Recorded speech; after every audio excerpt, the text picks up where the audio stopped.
पूरे उत्तर भारत में हाड़ कपाने वाली ठंड का कहर जारी है। ठंड के कारण लोगों के हाथ पैर तक सुन्न हो रहे हैं। पहाड़ों से लेकर मैदान तक भीषण सर्दी है। राजधानी दिल्ली सहित पूरे उत्तर भारत में ठंड के साथ ही कोहरे की मार भी लोगों को झेलनी पड़ी। कोहरे की घनी चादर और हवाओं में न सिर्फ विजिबिलिटी कम हुई बल्कि इससे धूप पर भी असर हुआ है। इससे जनजीवन बुरी तरीके से प्रभावित है। ऐसे में घर में तो सावधानी बरतें ही, बाहर निकलने पर भी सर्दी से बचाव को लेकर पूरे तरह सतर्क रहें। मौसम विभाग ने उत्तर पश्चिम, मध्य पूर्वी और उत्तर पूर्वी भारत के लिए अगले 4 से 5 दिनों तक गंभीर मौसम की चेतावनी अलर्ट जारी कर दिया है। कई राज्यों में घने कोहरे का ऑरेंज अलर्ट है, जबकि कई राज्यों में येलो अलर्ट भी जारी किया गया है। बारी बारी से आप देख सकते हैं कहां पे क्या क्या है। मौसम विभाग का ये अलर्ट है, कहां पे क्या होने वाला है, डिटेल में आपको इस ग्राफिक के जरिए दिखाता हूं। दिल्ली एनसीआर से लेकर राजस्थान और यूपी तक सूरज की तपिश कोहरे के आगे सरेंडर कर चुकी है। दिल्ली में तो न्यूनतम पारा 5 डिग्री सेल्सियस तक पहुंच गया है। आपको ग्राफिक्स के जरिए समझ आई कि कहां पे क्या क्या होने वाला है। इस ग्राफिक्स में बहुत डिटेल में हर चीज़ हम बताने की कोशिश कर रहे हैं। पूरे उत्तर भारत में अभी फिलहाल ठंड से राहत मिलने वाली नहीं है। मौसम विभाग के मुताबिक 5 से 7 दिन सुबह से पूरे उत्तर भारत में घने कोहरे का अंदेशा है। साथ ही कोल्ड डे को लेकर भी सावधान रहने की जरूरत है।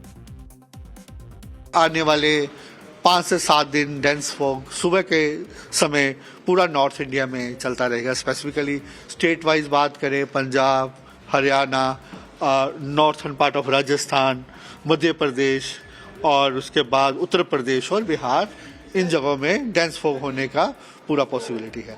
इसके साथ ही cold day conditions, cold day mean जो इन जगहों में क्या है कि सूरज दिन के टाइम इतना निकल नहीं रहा और जनरली एक लेयर सा ही बना हुआ है, जिसके कारण ठंड में बीमारियां बढ़ जाती हैं। ठंडी हवा, कम धूप और घर के अंदर रहने से वायरस आसानी से फैलते हैं, जिससे सर्दी, जुकाम, फ्लू, ब्रोंकाइटिस के साथ साथ हार्ट अटैक का खतरा भी बढ़ जाता है। ऐसे में अस्पतालों में लोगों की भीड़ बढ़ेगी। खांसी, बुखार, सांस से जुड़ी बीमारियों के केस बढ़ेंगे। दवाइयों की डिमांड बढ़ेगी। दिल्ली के सरकारी अस्पतालों का हाल भी जानना आपको जरूरी है। नवभारत की टीम दिल्ली सरकार के बड़े अस्पताल लोकनायक जयप्रकाश नारायण अस्पताल पहुंची। सीधे मरीजों से पूछा कि क्या उन्हें पर्ची पर लिखी दवाइयां अस्पताल में मिल रही हैं। क्या कहा लोगों ने, आइए सुनते हैं। इस वक्त हम दिल्ली के एलएनजेपी अस्पताल के बाहर मौजूद है और लगातार हमारी टीम इस बात को लेकर पड़ताल कर रही है कि अस्पताल में सभी तरह की स्वास्थ्य सुविधाएं मिल रही हैं, क्या दवाइयों की कमी है। तो आपको बता दें कि यहाँ पर हजारों की संख्या में लोग अपने इलाज के लिए रोजाना पहुंचते हैं और ऐसे में न ही केवल दिल्ली बल्कि देश भर के कोने कोने से दिल्ली में इलाज के लिए लोग पहुंचते हैं। जिस वक्त यहाँ पर हम पहुंचे हैं, ये ओपीडी का समय है। भारी संख्या में जो पेशेंट्स हैं वो अलग अलग समस्याओं को लेकर पहुंच रहे हैं। हमने बहुत लोगों से बात की। दवाइयाँ नहीं मिल रही। क्या दिक्कत हो रही है? दवाई एक दवाई मिली है और 5 दवाई नहीं मिली। क्या बोल रहे हैं अंदर? कह रहे है ही नहीं, आ ही नहीं रही पीछे से। अच्छा, जी। कहाँ से लेना पड़ रहा है? मेडिकल से लेना पड़ रहा। महंगी पड़ रही है? बिल्कुल महंगी है दवाई? दवाई है पेट के रोग के विशेषज्ञ। हम लोग को दिखाए हैं तो फीस उस नहीं लगता है। अच्छा, और तो दिखा लिए तो दवा बाहर से खरीदने के लिए। अच्छा, दवाई अंदर नहीं उपलब्ध है? नहीं, तो कहाँ, क्या डॉक्टर बोलते हैं? बोलते हैं कि बाहर से ले लीजिए। क्या बोलते हैं डॉक्टर? जाकर बाहर से खरीद लिए, पर्चा लिख कर दे दिए हैं और बाहर से अंदर दवाई उपलब्ध नहीं है? नहीं। तो बाहर महंगी मिल रही है दवाई? जी। दवाइयाँ आपको मिल रही हैं? इस पे मिल रही है मोदी पे से, आधी और आधी दे रहा है बस। आदि क्या बोलते हैं, कहाँ से लो दवाई? यहाँ से लेती हूँ मोदी के वहाँ से, और अंदर से तो वही दे मैं दर्द की बाहर गोली। प्राइवेट हॉस्पिटल भी जाना पड़ता है दवाइयों की, प्राइवेट दुकानों पर जाना पड़ता है। हाँ। मतलब हर दवाई उपलब्ध नहीं है यहाँ पे? नहीं। आप किस चीज की इलाज के लिए यहाँ पर आए हैं? कमर की। अंदर किस तरह की व्यवस्था है? सही है, अंदर सही है। सही है व्यवस्था। अच्छा, डॉक्टर्स, दवाई वगैरह सब अंदर उपलब्ध करा? हाँ, अंदर सही मिल रहा है। तो सुना आपने किस तरीके से मरीजों को दिक्कतें आ रही हैं। सरकारी अस्पतालों में दवाइयों की उपलब्धता हो, ये बहुत ज़रूरी हो जाता है। बढ़ते हैं आपकी अगली कहानी की ओर। दिल्ली की मुख्यमंत्री रेखा गुप्ता काम को लेकर कम और अपने बयानों को लेकर ज़्यादा चर्चा में रहती हैं। कभी सीएम साहिबा AQI को तापमान से जोड़ देती हैं, तो कभी नेताजी सुभाष चंद्र बोस को नेताजी सुभाष पैलेस बोल देती हैं। रेखा जी के ऐसे कई बयान हैं जो सोशल मीडिया पर बीते दिनों में जमकर वायरल हुए हैं। एक बार फिर एक ताज़ा विवाद उनके बयान ने खड़ा कर दिया और ये बयान कल का है, विधानसभा का है। कल दिल्ली की मुख्यमंत्री रेखा गुप्ता विधानसभा में बोल रही थी। इस दौरान उन्होंने कह दिया कि भगत सिंह और उनके साथियों ने बहरी कांग्रेस सरकार के खिलाफ बम फेंका था। सीएम साहिबा की जुबान से निकले इस बयान से ऐतिहासिक तथ्य गलत हो गया। दरअसल भगत सिंह ने 1929 में ब्रिटिश असेंबली में बम फेंका था। तब अंग्रेजों का राज चल रहा था। दरअसल 26 साल बाद दिल्ली में बीजेपी की वापसी हुई है। रेखा गुप्ता को मुख्यमंत्री की कुर्सी पर बैठाया गया, लेकिन उनकी जुबान जैसे जैसे फिसल रही है, बीजेपी की उतनी ज्यादा किरकिरी हो रही है। ये सही है कि रेखा गुप्ता पहली बार विधायक बनी और सीधे सीएम बन गई। क्या कहा उन्हें, सुन लेते हैं। दिल्ली ने भगत सिंह, राजगुरु, सुखदेव, जब उन्होंने बहरी कांग्रेस की सरकार के खिलाफ असेंबली में बम फेंका था, उस क्रांति का बिगुल भी सुना है। रेखा गुप्ता के पीछे पीछे विवाद चलते रहते हैं, दौड़ते रहते हैं। अब बात करते हैं आखिर में इस चक्रव्यूह कार्यक्रम में पब्लिक व्यू की। आखिरकार पब्लिक को हमारी स्टोरीज पर क्या कहना है, उनकी राय को हम जरूर शुमार करते हैं। श्रीकांत पाटिल हमारे एक दर्शक हैं, अक्सर ट्वीट करते हैं, हमको पोस्ट लिखते हैं। वो लिखते हैं आज कि मंदिर मस्जिद पर सियासत बंद हो, नेता सुधर जाएं। बहुत ही इंपॉर्टेंट बात श्रीकांत कह रहे हैं। और चक्रव्यूह के एक और दर्शक है गौतम पांडे, वो एसआईआर की स्टोरी पर कमेंट करते हैं। एसआईआर में एक भी सही वोटर का नाम कटना नहीं चाहिए। ये इंश्योर करना चाहिए चुनाव आयोग को और तमाम बीएलओस को जो जमीन पर इस वक्त काम कर रहे हैं। आपका राय भी, आपका सुझाव भी बड़ा स्वागत योग्य है। इसी नोट पर आज के चक्रव्यूह को यहां समाप्त करूंगा, लेकिन इस अपील के साथ, इस दरख्वास्त के साथ कि कल सुबह 12 बजे के आसपास सोशल मीडिया के प्लेटफॉर्म्स पर हमारा पोल आपके सामने हम रखेंगे और आप तय करके बताइएगा कि कल की उन 4 स्टोरीज में से किस स्टोरी को आप हमारी लीड स्टोरी के तौर पर देखना चाहेंगे। वो हम अपने कार्यक्रम में शुमार करेंगे और वो सुझाव अगर ज़्यादातर लोगों ने माना तो वो हमारी लीड स्टोरी के तौर पर आपके सामने ज़रूर आएगी। और आगे बढ़ते हैं आज की और बड़ी खबरों की ओर, जिस पर आज पब्लिक व्यू में वोटिंग में जिसको अच्छे खासे परसेंटेज मिले हैं। मैं बात कर रहा हूं बांग्लादेश के वर्ल्ड कप की। T20 वर्ल्ड कप का डंका बज चुका है। करोड़ों क्रिकेट प्रेमी बेसब्री से इसका इंतजार कर रहे हैं, लेकिन बांग्लादेश की टीम वर्ल्ड कप के रंग में भंग डालने की पूरी कोशिश कर रही है, जिसकी कोशिशों पर जय शाह ने, जी हां, जय शाह ने पानी फेर दिया। जय शाह आईसीसी यानी इंटरनेशनल क्रिकेट काउंसिल के चेयरमैन हैं। मैसेज बहुत साफ दिया आईसीसी ने कि अगर T20 विश्व कप खेलना है बांग्लादेश को तो उनको भारत आना ही होगा, नहीं तो उनके जो पॉइंट्स हैं वो कट जाएंगे।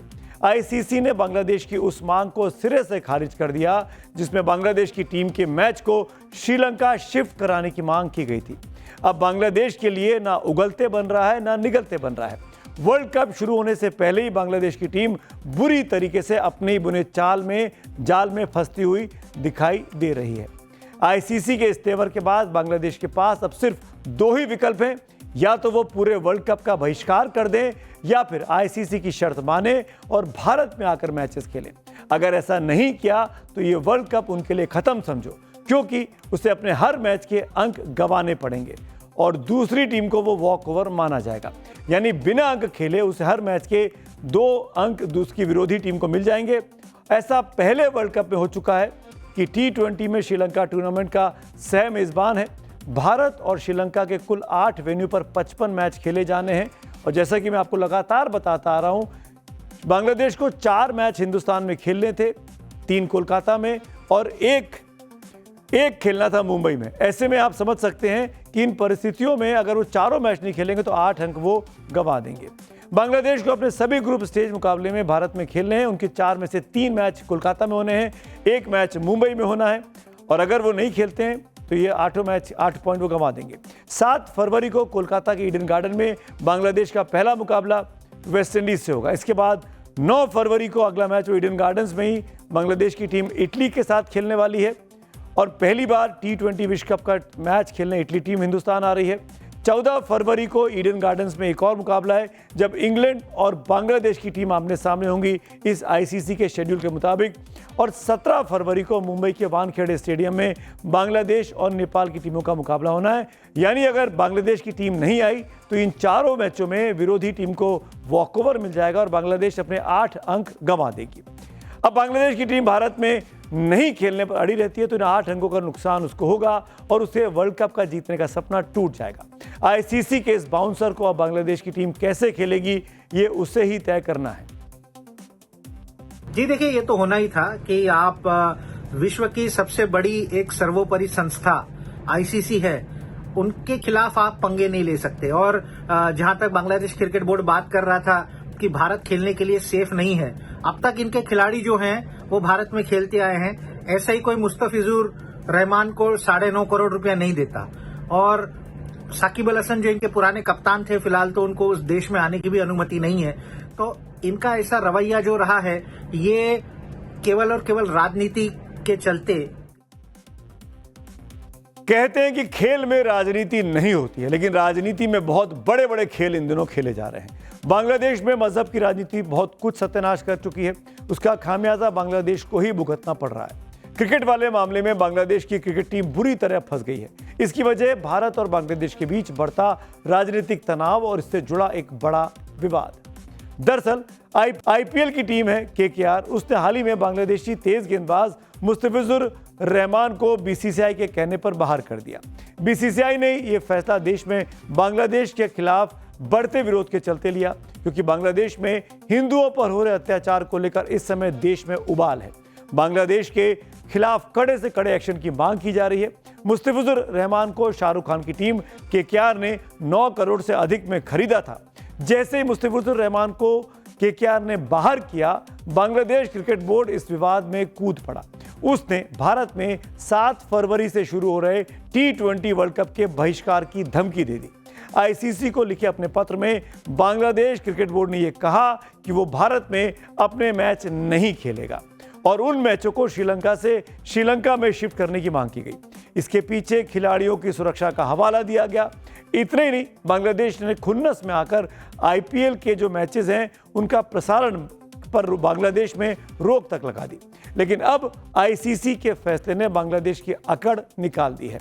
आईसीसी के कड़े रुख के बाद अब बांग्लादेश इस बैकफुट पर है और एक तरफ कुआं है उसके लिए, तो एक तरफ खाई नजर आ रहा है।